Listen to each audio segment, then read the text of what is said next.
All right, guys, welcome to our December leadership call, Zoom leadership call. Again, appreciate all of your participation and joining in today. Today is our topic is on organizational skills. And we are again blessed this month to be able to have Dr. Julie Turner join us tonight to be our host and our leader for our discussion tonight. A couple of things I wanted to cover just quickly before we get started. I wanted to let you guys know that we did lose one of our class members, Janica Shearer with the Francis Howell School District, accepted a job and a position with the St. Louis Special School District. And so therefore, Francis Howell, who was sponsoring her and supporting her, withdrew that sponsorship. We are now working closely with Francis Howell to get a new applicant to be able to replace Janica. So if you did reach out to her or have contact relationship with her, by no means do we expect you just to stop that. We definitely want you to be able to continue that contact.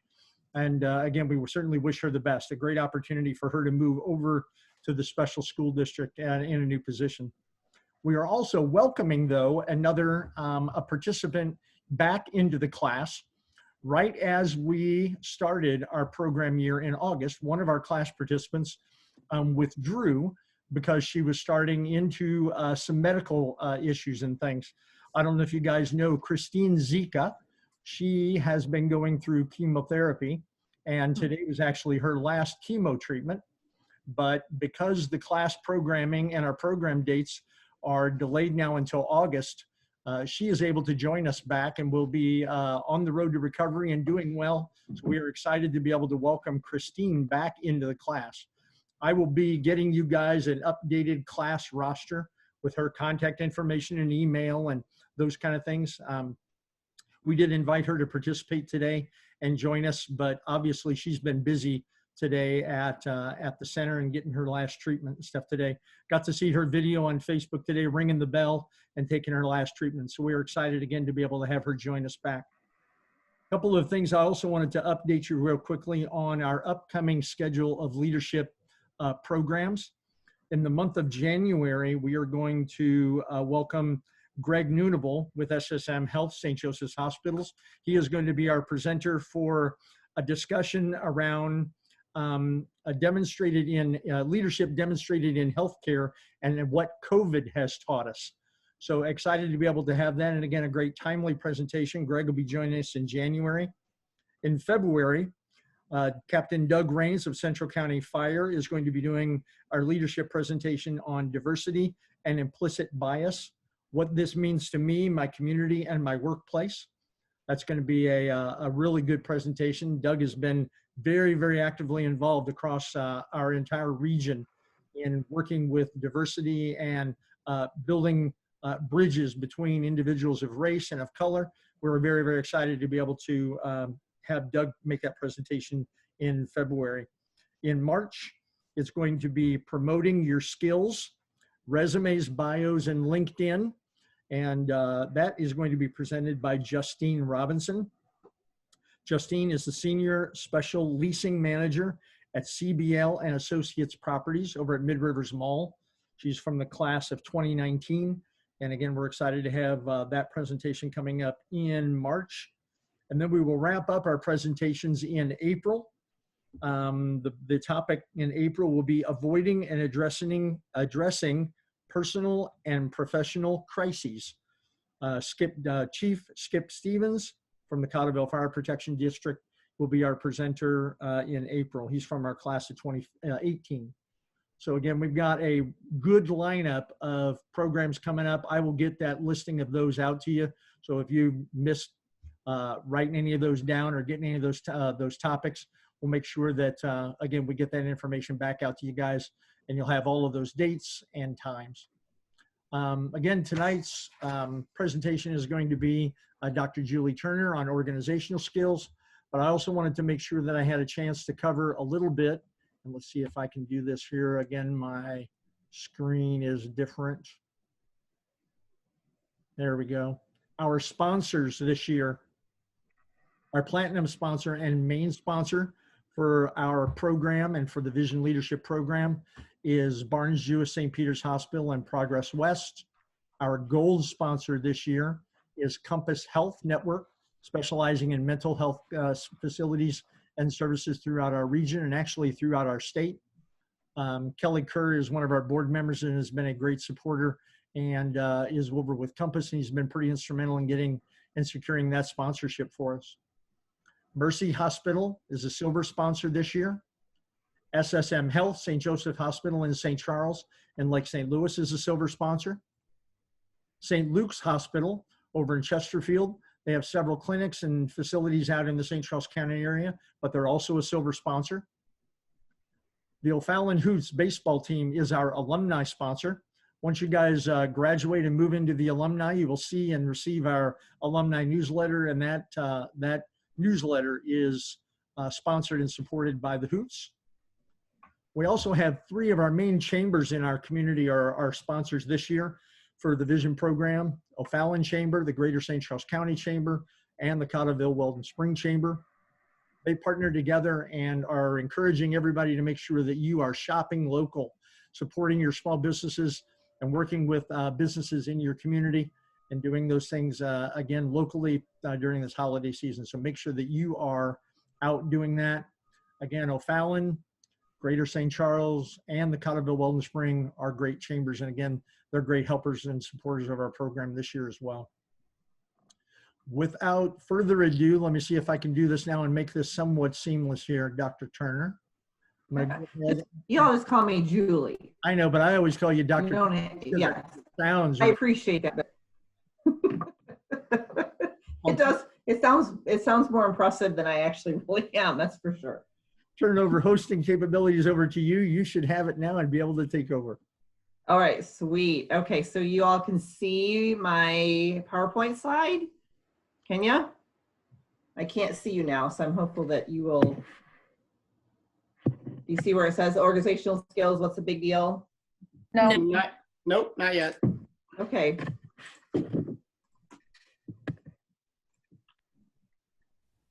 Let me make sure that. Now I bet you can. Yes. Yeah. Yes.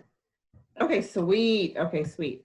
I was gonna say I've spent a lot of time on Zoom. I teach at Lindenwood, so I've been doing a lot of web conferencing. So hopefully this will work out just great. Okay, so there are 15 of you all who are on this call today. So I'm assuming that there is some level of interest and intrigue, of course, for you in this topic. So before I get started, I just want to get a couple of quick comments here. What about this topic intrigues you or frustrates you?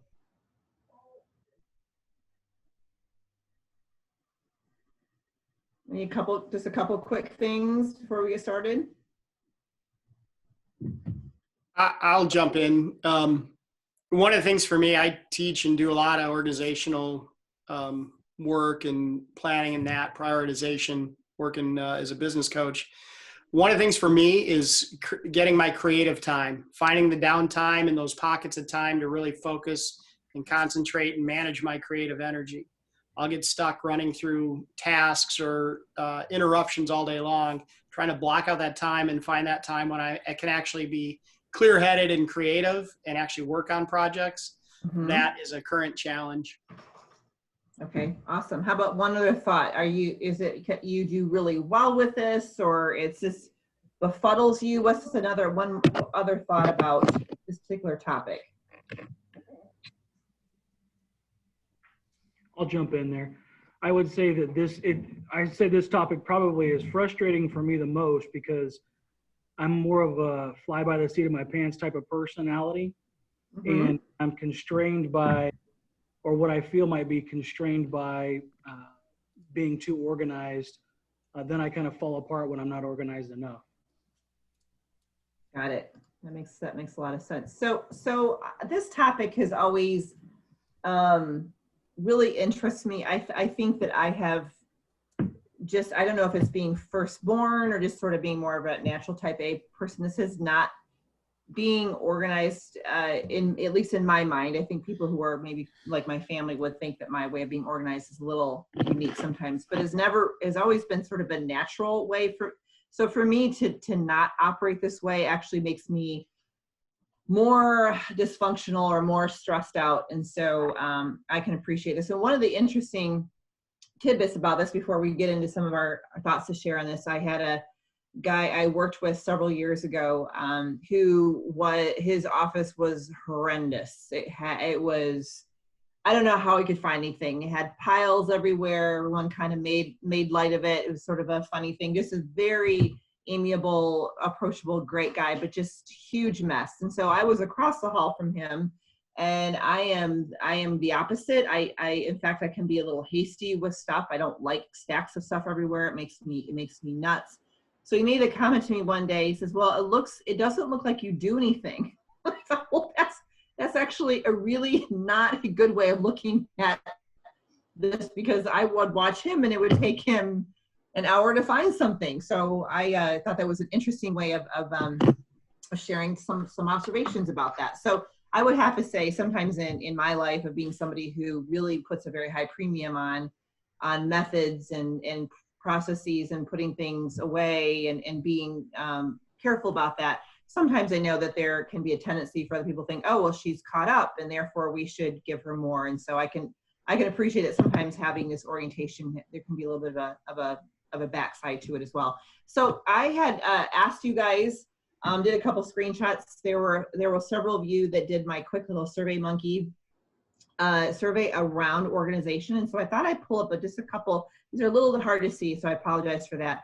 I pulled up a couple of the ones that seem to have a little bit more activity around the always category. And so I thought for these in particular, that when we have time at the very end of our time, that we can spend some time idea sharing about some processes or approaches that we do for these things. So the two that seem to be that sometimes created the biggest stumbling blocks for us was it's difficult for me to manage interruptions and prioritize my workload.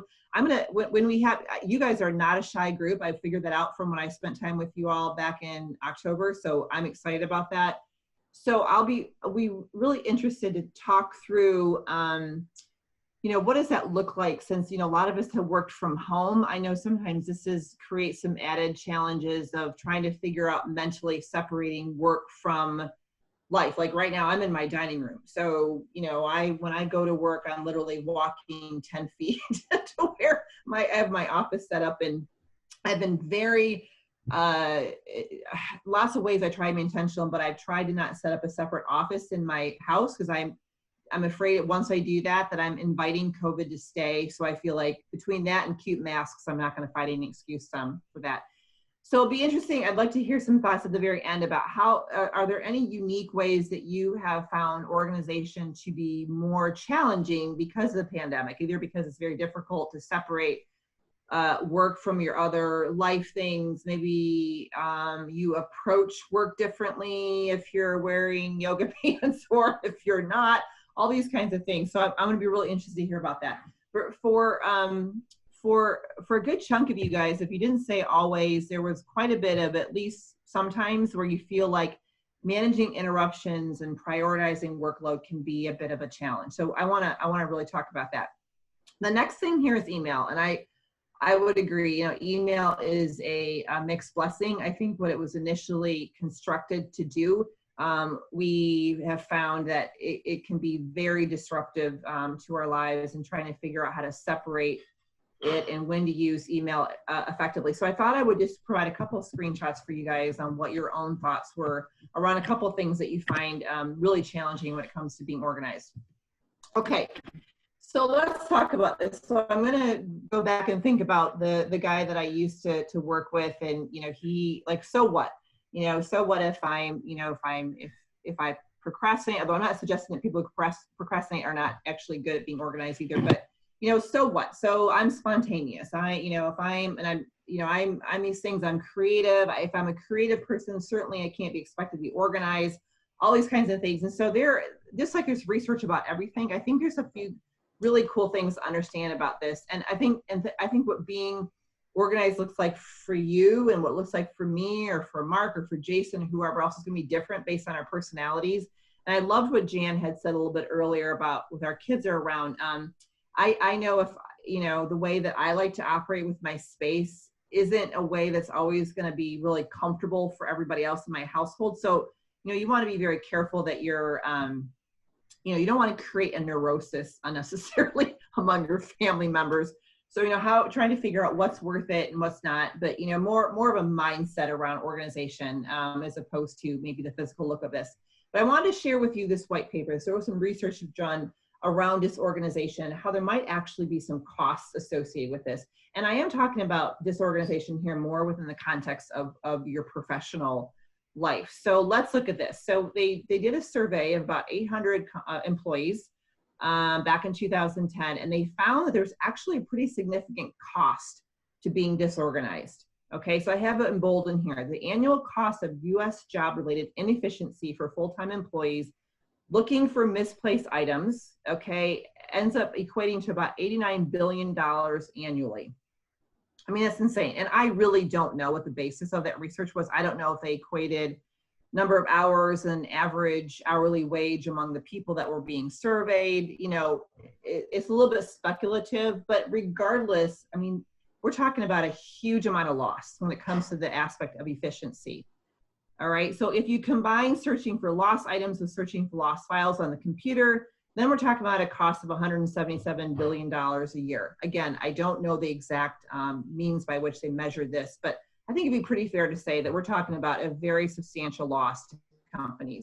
So then they had 87% of workers polled admitted that a cluttered workspace negatively affects their productivity. So just really helpful to know that. Okay, so there's that, and that didn't necessarily surprise me a lot. The numbers, again, I have a hard time wrapping my brain around that in an organized way, of course. Okay, so again, I have friends too and colleagues. I work with a lot of really amazingly. I'm a professor at Lindenwood. I work with some incredible people whose offices are a heck of a mess. I mean, so. And again, it is not that is their zone, and they should feel comfortable in their zone. But I'm like, man, I don't, and they have so many other gifts and talents, and they're creative, and they just don't want to deal with it. They think it's a waste of time, and who cares about that? But there are some significant costs. Let's go ahead and talk about this. I would have to really agree with this one, and I'm interested. I'm going to go through this, and at the end, we're gonna talk through this. You run the risk of being discounted. And I would have to say, if I walk into somebody's office, or if they're a doctor, or if there's somebody that's going to be I'm doing some business with, if they're going to be doing a project for me, or I'm going to be leaning on them, I'm going to be paying them money to do something. If I see that their workspace and the way that they manage follow-up with me is not very orderly or efficient, I will get into micromanager mode. I can feel it. Like I will feel like this would not happen because Mark is not that way, but Mark is my friend and he's the next person below me on my little Brady Bunch thing. If I were to deal with Mark and so he was going to do a project for me, and if I came in, he would say, okay, I'll get back with you, and his desk was a mess. Again, this would not happen, Mark, which is why I'm using you as my example. I would start getting a little anxious. I was like, I don't know. Now I'm going to feel like I got to keep track of this guy, and I'm going to have to follow, and then Mark's not going to love that, right? Because he feels like, well, I just told you I was going to take care of it. I'm going to follow up with you. And then if you don't, then it's going to create a dynamic to where I'm going to start not really wanting to use your business anymore. Or I might start kind of, like I said, micromanaging or following up with you in a way that's sort of annoying with that. So very important with that. And I know that you all probably have friends in your life who you appreciate so much, but you just stop asking them to do certain things, or because you just don't think you can count on them. So the ability to be counted on has a lot to do with being able to be organized or efficient. So, if you really at the end of the day don't want to be one of these people, it's like, listen, I just can't count on Julie Turner. Like it's just not going to happen. Then you become excluded from opportunities, and that's not something that you probably want as well. So a couple thoughts that I have on here. Again, if you operate in an unorderly way, at least in ways that matter, okay, people will start to believe or perceive that you can't be counted on, and you're going to become discounted. And especially if you're starting up your own business, Mindy was talking about that earlier. You know, I can't imagine that she's running a house cleaning service, that her own office is probably immaculate, but that, Mindy, that could be a myth or misnomer that people make the assumption about folks in your industry. But really important to know that nothing will hurt your reputation more when your clients and prospective clients than missing a deadline. I do, in my other world, I do grant writing. I do professional grant writing. You cannot miss a deadline. You cannot put people at risk of missing out on thousands and maybe millions of dollars by missing a deadline. So it's not even remotely acceptable to do that. So again, if you have missed deadlines because you can't find stuff and you don't have an internal means of keeping track of things, what that will equate to is a lack of professionalism. And missed deadlines can seriously hamper your cash flow. Okay, so if you're lifeblood of your business, if people don't think they can count on you, they will stop using you. Okay, so so there's that. So it's important that you understand this. It can cause you promotion. People who generally, you know, if you're working for someone and the perception is you can't even manage yourself, how are you going to manage other things? So if you think about organizations, I mean, there's lots of different reasons why people get promoted, and sometimes we don't really understand that. But quite frankly, it's because people are on the ball, right? I mean, I think about people who are in my workplace who get promoted. I'm like, oh, heck yeah, that person's going to be amazing, because they've established for themselves a reputation of getting things done and getting them done correctly and properly and on time, and they're efficient. They can be trusted to get things done. So if you're concerned about opportunities to not take on more responsibilities, if you can't even manage what you have right now, how can you reasonably be expected to take on more responsibility with more pay and more clout and that kind of thing? Okay, obviously causes stress. Okay, so we think you know, I've had people say, well, you know, keeping things orderly actually causes me stress. Again, I think what orderly looks like for you is going to be different from anybody else. It works for your style. But if you think about all the times, you know, that you've misplaced something, or, you know, like I couldn't find my keys a couple days ago. Well, it ended up creating this whole domino effect, and I couldn't go meet my friend for breakfast, and then I couldn't catch up with her, and then she probably thinks I'm flaking out, and it just set me in a tizzy because I'm trying to find my stinking keys. And gratefully that was kind of an outlier. But, you know, if you think about it, you know, ultimately not being organized is going to actually evoke more stress for us than trying to find systems to begin with. All right. So a couple thoughts I have on here: creating basic mechanisms every day for the daily execution of your business. It frees your mind to focus on projects and clients. Okay. So Jason was talking about that, about the, you know, having space for creativity. If you manage up and stay kind of ahead of the 8 ball, then you actually end up adding margin into your world. Okay, I love that visual. You know, I'm looking at a piece of paper right now. Okay, my paper has margins on the side. So if I can create systems beforehand to allow me to have, to the extent to which I have any control, space in my life for creativity and to think through things because I'm not such a hot mess, that would be amazing. Okay, so there's that. It actually, interestingly, can compromise creativity. So again, I know lots of folks who are in, and actually I like to be creative too, who are in the creative world, like, well, you know, we don't think that it should be reasonable to expect creative people to also be organized. I don't actually think that's true at all. So when you, interestingly, this is a great phrase from a professor from Harvard. I love this. It says, when you work under the gun, creativity is actually the first casualty, because you're so, all of the adrenaline, everything going through your mind, it creates a state of frenzy and fury that actually inhibits or prohibits your channels of creativity. So if you were of the thinking that, well, you can only be one or the other, you can only either be creative or be organized, it's actually a misnomer to think that you can't be both. Okay, you actually lose more time. So really, guys, I mean, we know this, that time is our most precious resource.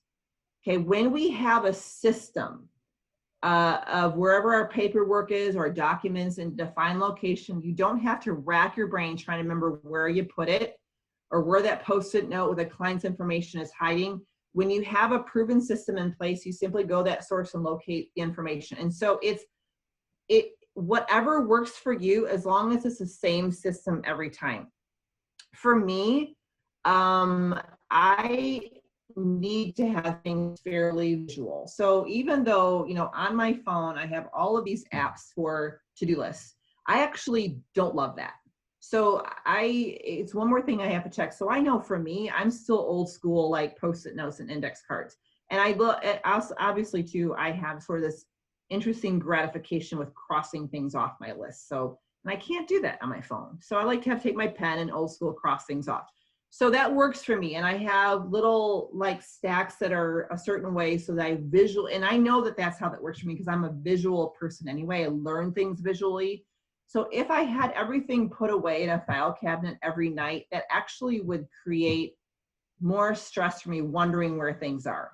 Okay, there are some people that actually works. Like they need a color-coded file cabinet system, everything goes a certain way and they need everything away, then that's great. But whatever your system is that you use it, consistently, okay? And whatever kind of system works well for you, and that's gonna vary tremendously. Maybe having a home for all the items that you use most is one of the simplest yet most effective systems for organization. So, I was having a conversation with my dad today about something and if you have even in your home the same thing, so what that looks like for you. So I know what at my house, I put my purse in the same place every day I come home. Same place. I put my, so there's, in our house we have, right by the front door, there's a key hanging thing and the keys go there. I know that's going to be especially important next week when we have everybody home so that, if we need to move cars around, the keys are all in the same place so that you have things in the same place. And probably for a lot of you, like I always charge my phone the same place. I have a charger plugged in where I put my purse and I always charge it the same place. I'm doing much better about not taking my phone upstairs when I go to bed, which is that's a big growth area for me too. So just having it in the same place, whatever that looks like for you. Okay, so let's talk about the benefits of being organized here. And sometimes this seems pretty obvious. Interestingly, being organized actually has a lot to be said about improving morale. Okay, so organization breeds success. Okay, a clean, well-kept workplace makes a strong impression on how employees view their jobs. And so it is, if you truly believe in putting your best foot forward, how your desk, how your office, how your reports, how your emails, all your Word documents, how they get put out there will actually put such a good first impression on you that people will always assume the best from you. So that way, I kind of look at sort of like a bank. Okay, if you keep making deposits of being on the ball, of having things in on time, not missing deadlines, having things without errors in grammar, that way, if you have to make a withdrawal, meaning if you have a day where you're off your game, okay, you send out an email that is whacked or you whatever else, people are going to know that's an outlier because generally speaking, you operate in a very meticulous, efficient kind of way. Okay, so I know when I go to a place and I see that things are really orderly and it's aesthetically pleasing to me, especially, like going to doctor's offices, if you don't see files lying all over the place, I mean, that's kind of a stressful thing. So you feel like when you walk into some place and what their environment is like is a huge reflection on morale and how we feel about creating a culture of respect and professionalism. Oh, and speaking of that, it definitely promotes professionalism. So it shows that you care about your work. Okay, so, when we get things that are slipshod and, when you're working with people in business and things aren't done really nicely, it makes you feel like you're not really special.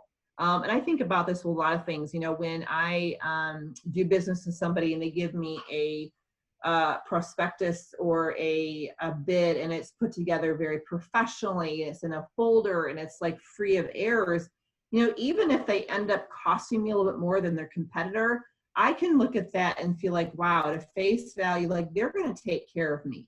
They obviously are very efficient, they're on their game, and I'm going to feel like even if behind the scenes somebody else took care of all that kind of stuff for them, I there is such a high premium that we can place on people that take pride in their work, and taking pride in your work means being organized and efficient, for sure.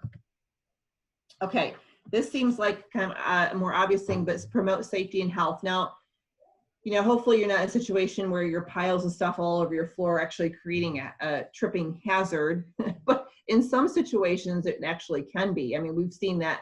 The one thing that's probably been a nice outcome of COVID, I mean, we probably have never been more clean than we've been in our lives. I know we're going through like wipes like crazy, and you're being more mindful of that. But certainly, you know, messy workplaces can, depending on especially what the product line would be, can present its own safety and health concerns. So, you know, again, if you have a biology project growing in your refrigerator, I mean, that can be a problem for other people. You know, having things that can cause for people to spill. We had a situation one time where actually could have caused a huge problem. We had a building that we used for classrooms where we had a student who was, this has been several years ago, before, now Lindenwood does a really nice job of ADA compliance, like probably a lot of other organizations do. But we had a student who was in a wheelchair and couldn't get to the classroom. There was one elevator in our building. Well, when he went to use the elevator, it was literally used for storage. Like there was stuff all it was unbelievable to me. So it actually created a situation to where this student actually fell out of his chair. And this has been several years ago. So I know that my employer would never do anything like that now. I know we're being recorded, so I'll be really careful about that. But I mean, that was horrendous. And it was this young man's first week of school. You know, one of his first situations in which he was exercising more freedom. I mean, can you even imagine that? Like that could have been communicated to him, like, we don't care enough about people who need accommodation to be able to create a safe environment for them. So like I said, I know that would never happen again, which is why I can share that example now. But just really important that when, especially if you're in a medical field and things are not sanitary, I mean, I'm out. You probably are too. If I'm going to go to any kind of health provider and it's an unsanitary situation, I'm going to feel like I'm going to be compromised. And I am not a germaphobe, but like that is absolutely not acceptable in that line of work for sure. Okay, so bolsters efficiency. So I kind of believe like chaotic workplace, chaotic mind. Okay, and I don't know how you all operate, but that's not going to work for me. That's actually going to make me so much more anxious and worrying that I didn't wrap something up. But a chaotic work environment can actually hinder efficiency. So having an organized workplace or ecosystem reduces work-related stress and saves time. Less time we're spending on looking for things. We're able to actually accomplish more and generate more business. You know, anything around that. So getting on the same page, and again, what that really promotes is a sense of pride in your work. Okay, so now we're going to move into suggestions. I have a few. I know myself and Mark sent out a document where I had a few different ideas.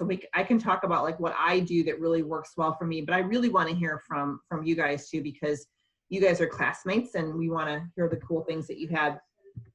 So put into practice using your time wisely is the first thing here. You know, I've worked with people before that would say, well, I'm here, you know, 60, 70 hours a week, but yet other people are getting more done than they are. So I'm not sure what they're doing with their time. If you're, you know, when you are at work, have a work mindset. And I know that this has been I've had to really do a lot of training myself during the pandemic because for so long we had to work from home. So it was very difficult. You know, I'd be sitting in my family room like, oh, I should go ahead and take care of that syllabus change now. And I had to really work hard at telling myself, listen, Julie, you know what, you're going to 9 to 3 or 9 to 4 or 8 to 5, whatever. Like, you need to keep your work hours between us. Otherwise, you're just going to keep bleeding in. Your work and your life are all going to become bleeding into each other. So I had to be really careful about that. So, you know, especially if you're working from home right now, is to be very conscientious about deciding what work time is going to be and staying with that, and what downtime is going to look like.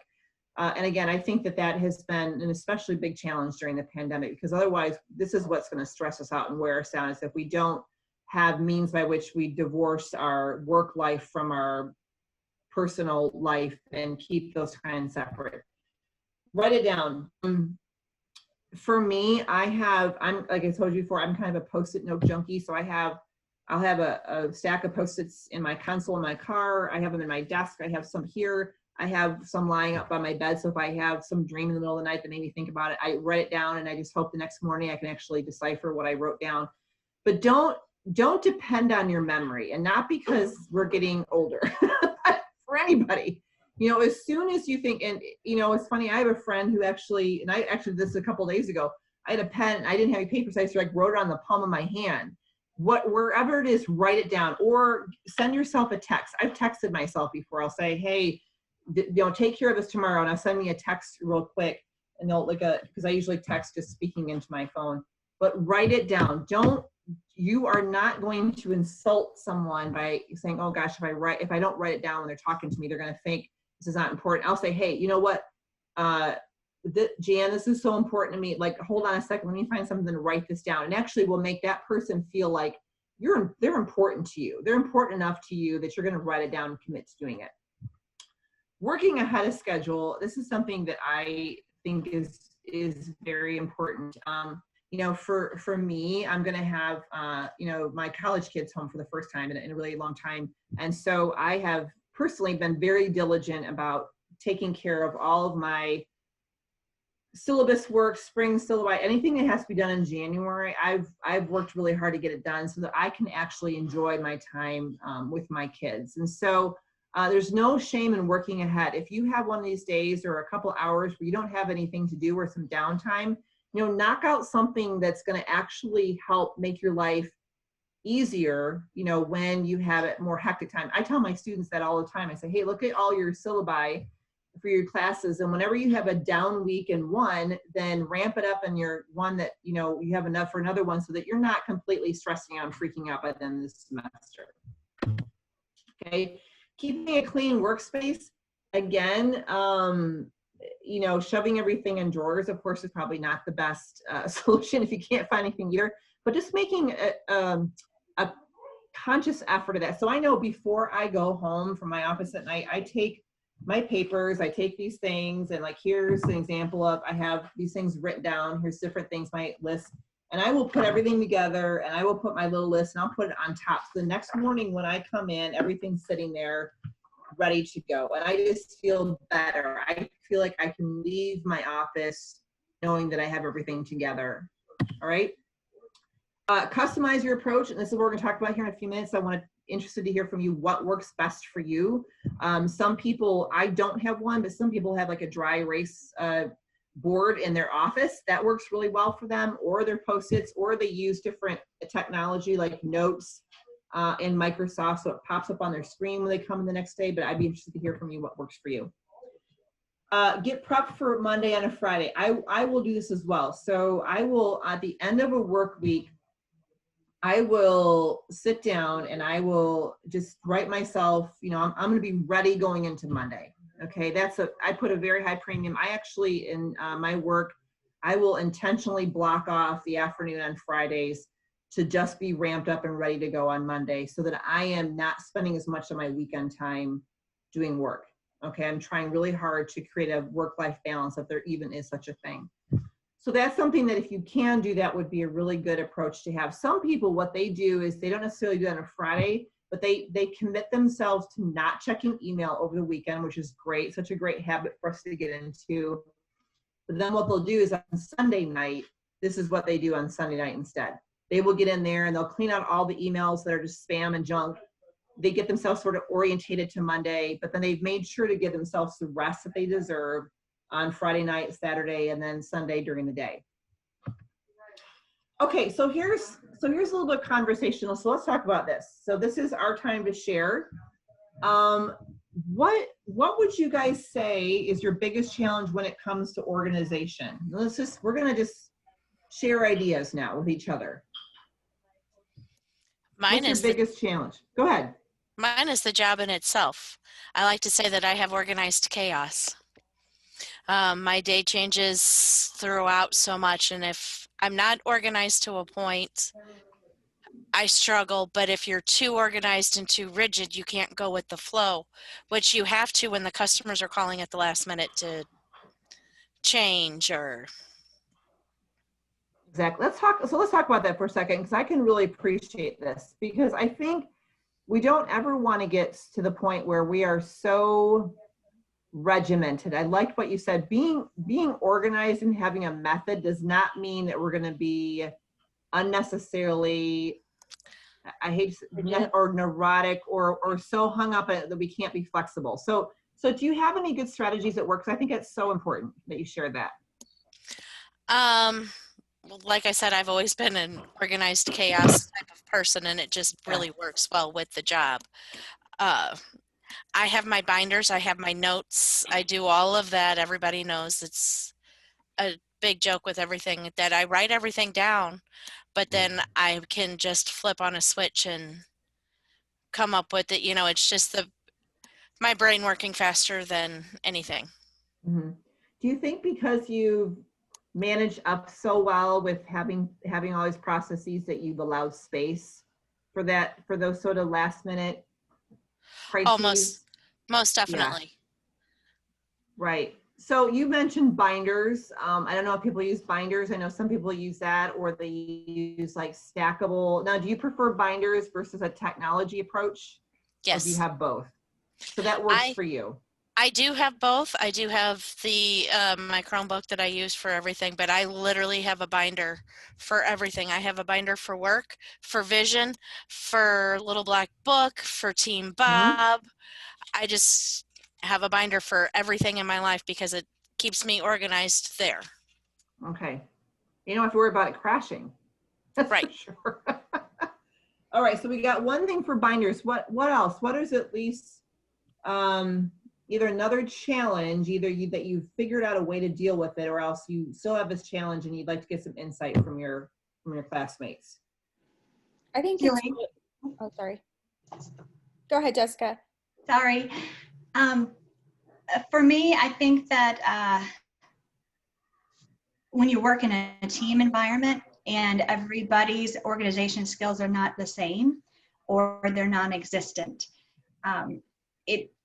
I tend to be very type A as well, but a lot of my job depends on other people being organized too. So I think it's challenging for me to, I want to support them and not come across as being anal, but at the same time, it's, especially if they kind of just say, well, that's just how I am. So I want to find a way to be respectful, but it also at the same time demonstrate how, if we can come up with at least a little bit of collaboration to help everyone on the team. Am I making any sense? I feel like I'm not, but and I definitely have my own challenges, but when it comes to specifically being organized with documentation, and I tend to be very thorough. So having that aspect for myself, but then maybe somebody that I need to be thorough isn't, that's very challenging in my role. Absolutely. So I have no idea how that happened. Does anyone have any really good ideas or strategies that they could share with Jessica that's worked with them in a similar situation? I think sometimes you have to meet people where they're at just as much as you're expecting people to meet you where you're at. It's going to be a little bit of a compromise just because everybody has so many different styles of getting from point A to point B. I think systems, really creating a system and a process establishes consistency. For our team, we have,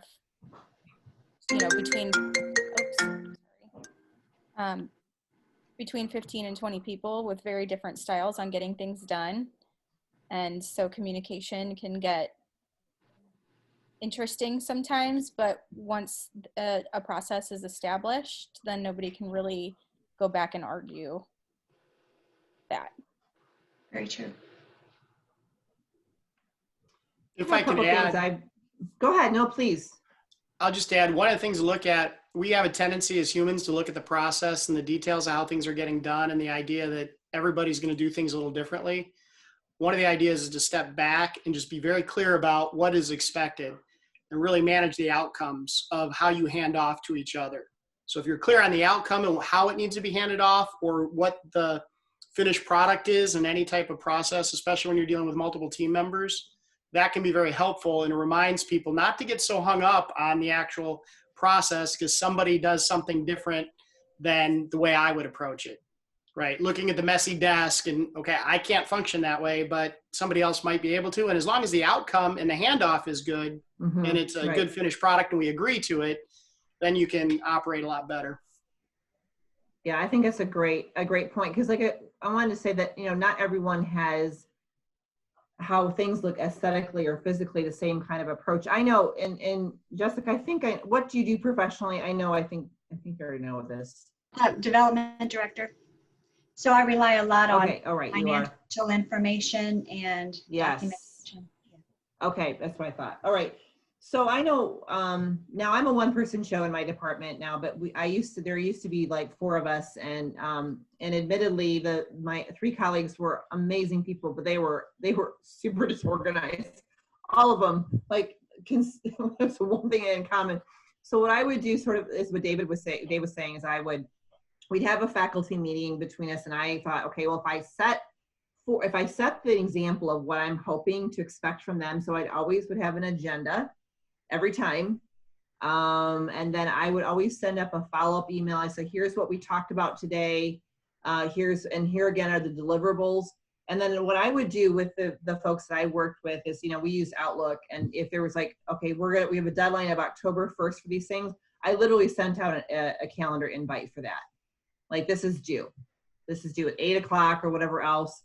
But I would send that out, and that seemed to help a lot. At least I got what I needed out of it, so I didn't have to be, like a nervous wreck about it. And sometimes, quite honestly, I tell my students with this when they're working on team projects, which they have a love-hate relationship with. I say, listen, if you've got people on your team who don't deliver, give them low-hanging fruit. Do not give them high-stakes placements. Like, if they don't end up doing what they're supposed to do, that whatever that thing is, at least it won't compromise your whole project dramatically. And again, with student projects, then they can tell me, then they do a peer review and they say, hey, so-and-so never did what they were supposed to do, or whatever else. But sometimes I say, hey, you, with the projects, like, then give them a low stakes thing, or, don't get into the habit of doing other people's jobs. And that's a very, hard thing to do, especially like Jessica, in your case, where you're applying for a grant, you're trying to do something and you really can't mess around with it. You can say, well, I've said things like, well, how can I make this easier for you? Because in your particular case, you can't have people just fall down the job. Like, say, well, listen, you didn't do what you're supposed to do, and I can't own this anymore. But in your particular case, that could potentially be very detrimental to your organization. I can appreciate that.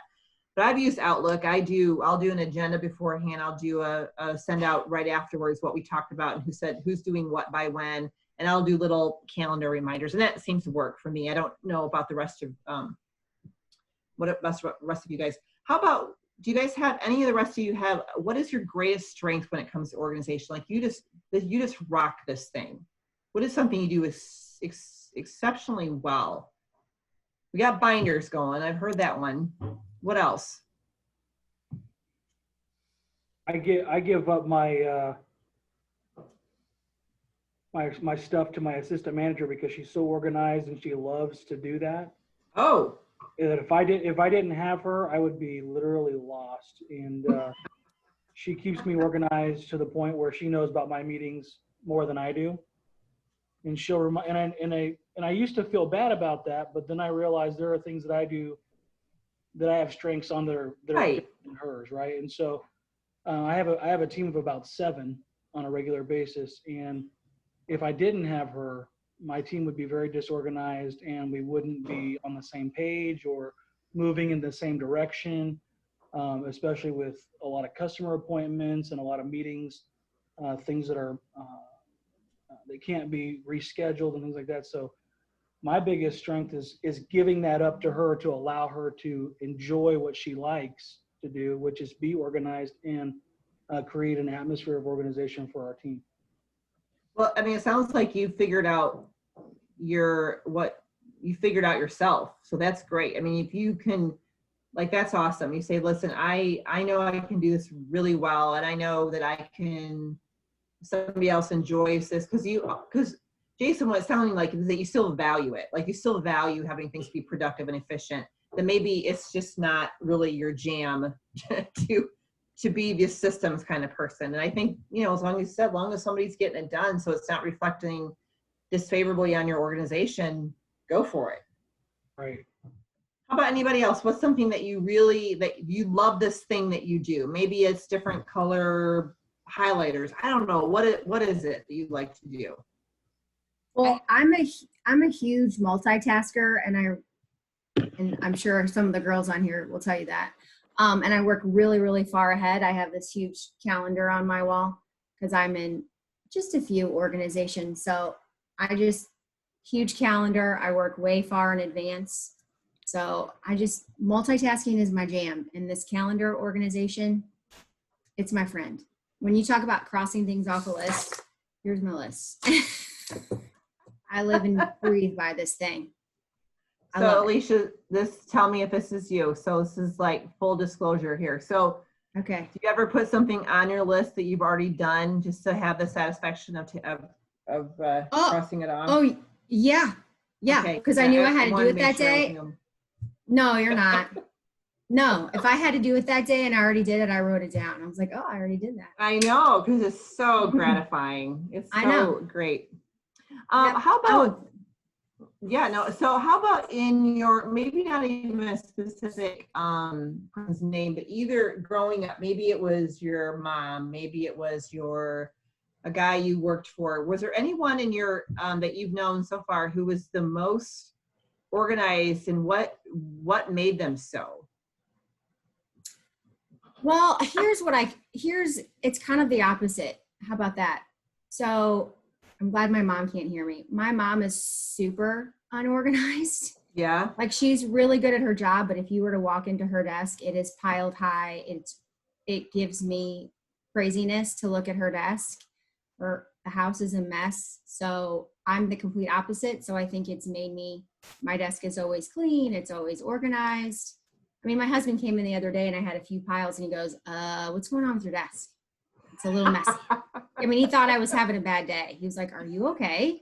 Do you need to step away? Like, I was like, I'm cleaning it up. Give me a minute. I'm in the middle of something, so I think it's the opposite. Like I grew up in like this crazy environment that I couldn't take it.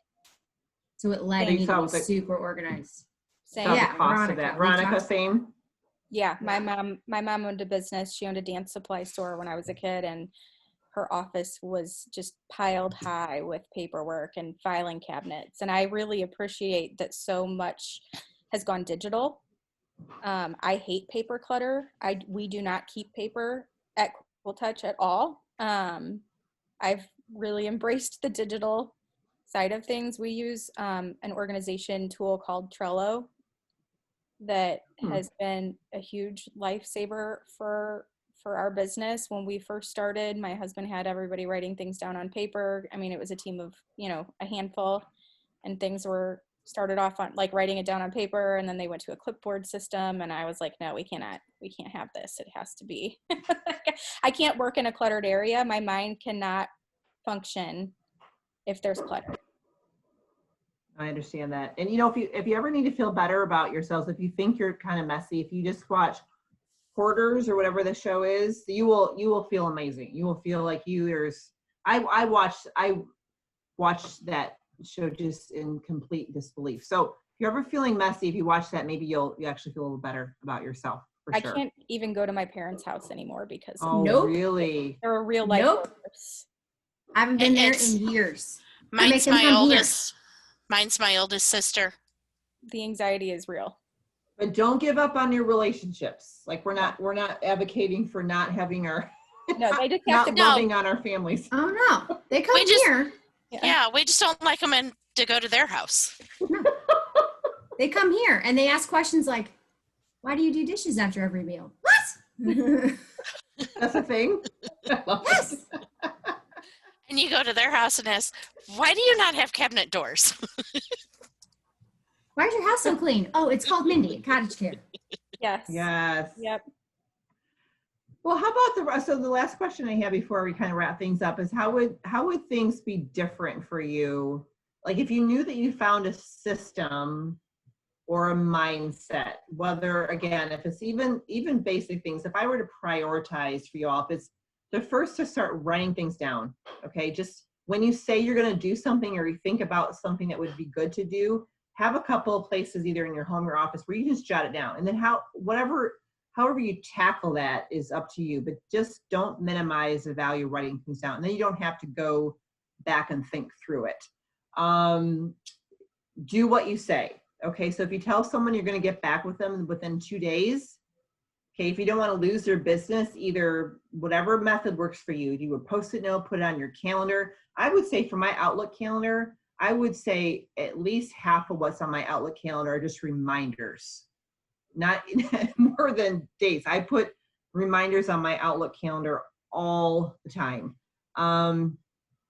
So that would be that. Those are a couple of great first strategies. But for the rest of you, for any of us, what are a couple things that you know would be different if you figured out some kind of a method to improve your organization?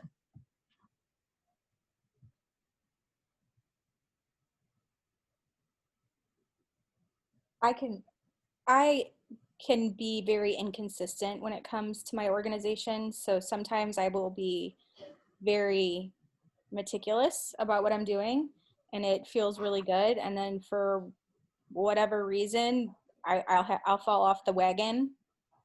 And then I just function much better as a mom, a wife, a business owner, a friend, everything, if I have my mind and my life organized. Okay, got it.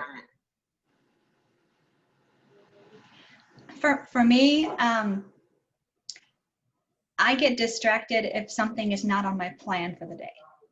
So if I know exactly what I'm doing, but maybe I get an unexpected email or a phone call or somebody comes in the office, it takes me a while to get back into what I was doing because now my focus is there. And I actually found a tool, but I haven't really implemented it yet, but I want to. It's from Stephen Covey's book. It's the Time Management Matrix. I don't know if anybody's ever heard of that. It has you categorize urgent, not urgent, important, not important.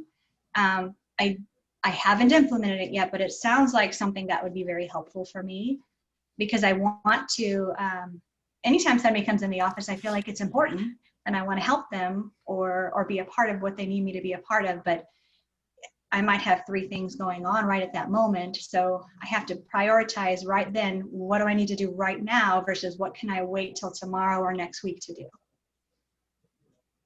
Right.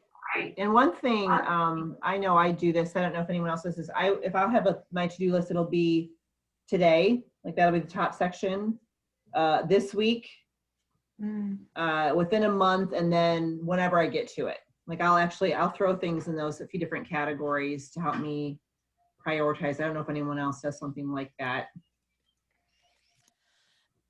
Otherwise, you do everything at one time. Another thing is don't be scared to hand it off. Mm-hmm.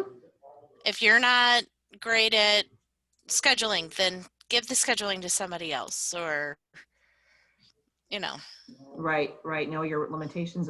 One thing I was thinking about with what you said before, I'll go through usually at night I'll go through my emails and I'll always just sort out spam. I'll just delete it. And then, if there's one that I've read and I can tell it's going to require more than a long answer, then I just go back and keep it as unread. Because if I don't keep it as unread, then I will maybe overlook it the next day. Or I'll just tell somebody like, hey, this is, what you're asking me is really important. And just to let you know, it's going to take me 2 or 3 days before I get back to you. That way, like you said, you're not creating a space for them that day when you had a plan for how to get things done. But you can say, listen, what you're asking about is really important. I want to give it the time needed. But it's going to just know that you will hear back from me by Thursday, let's say, and just give yourself some time. You still have communicated to them that they're out, so they're not out there wondering if they're going to hear from you, and they don't know what's happening in your world, right? They don't know that you have a ton of things going on that day, but you just kind of put a placeholder with that person and tell them, by a certain date, you'll get back with them. Then again, putting on your calendar or whatever else. I think that's pretty effective too. That's a great idea. I have to say that leaving it unread thing is super helpful, Julie. I do that too. Because if I mark it as read, I've already seen it. If it's unread, I go, hey, that needs some attention, and it helps you remember to go back to it. Right. I do it all the time. Just, because when you go on that day and you have like 50 emails and most of them are spam, right? So I just would do that. It's like, oh, okay, well, that's going to require me to go do something. And I promised myself that I wasn't going to do work right now, right? Or whatever else. But I do that a lot. I actually, from me, putting on unread is more effective than putting a flag. Like the flags don't work for me on emails, but that's just me. Yeah. Okay, well, are there any other thoughts? Is there anything that you want to maybe ask the group about that would be helpful? Like, you want some input on around this topic, or? I'll share 2 more items. One thing that's been really powerful is when you have your filing or your binder system, if you know it's something you don't need to worry about, or you're going to worry about it at a later date, feel free to drop it in that folder or that binder and put it away. Let go of it. Otherwise, you start ruminating on it and you keep trying to come back to it. So if there's things you can do, try and walk away or let it go. Drop it in. I do it. I drop it in a drop file, and I don't open that file up till I need to or prepare for a meeting, whatever it is. The other thing that's been hugely powerful is at the end of every day, ask yourself, where did I spend my time today? And instead of managing time, also, where did I spend my energy today?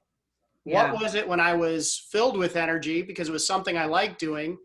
Or like Jason, as you mentioned, you delegate, let your assistant be the organized and the calendar keeper. If it's a drudgery zone for you, go ahead and delegate it. But every day at the end of the day, where did I spend my time? Where did I spend my energy?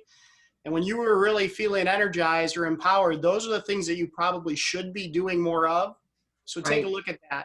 The other part for my coaching business is true north to success. Where was I heading my true north direction for me? And then where do I need to course correct? Where are things that it was a drudgery zone? It's okay. I did it. Give yourself some grace for screwing up or doing something you probably shouldn't have, but understand and look at that. So if you just spend a couple minutes each day asking yourself, where was I headed true north and where did I need to course correct? That can be really powerful. I love that. Yeah. Oh, one third thing I'll share as well. You mentioned earlier about startup and shutdown routines, or like on a Friday closing out for the week. Think about it. When we exercise, you go to a physical trainer, they make you stretch and do a warm up, and then they do a cool down. In your business day and staying organized, having a startup routine or a launch routine, even if it's 3 minutes, 5 minutes, 15, or a shutdown routine at the end of your business day. Where did I spend my time? Where did I spend my energy today? That can be really powerful also. Those are awesome tips. And I don't know if any of you, I know that we tend to think this is like a chick show. And surprisingly, I don't watch it that often, but Home Edit, some people love it because it's on, I think it's on Netflix. So for any of you, like for the home aspect, that show is, I know that's really taken off. It's called Home Edit. But related to that, if you're looking at the home thing too, those gals recommended it. And I've heard this before too, but if you're thinking about even things like with your closets, for example, one of the suggestions that they had was, this has nothing to do with work, this has to do with clothes, but if you take let's say January 1st, you take all of your clothes that are hanging and you hang them this way, right? So the hanger goes this way instead of that way. And then if those items are still hanging that same way, December 31st of 2021, that means you're not wearing it. And then you should purge of it. So I love that. I thought that was I'm still under this misguided notion that I might actually fit into some of those clothes.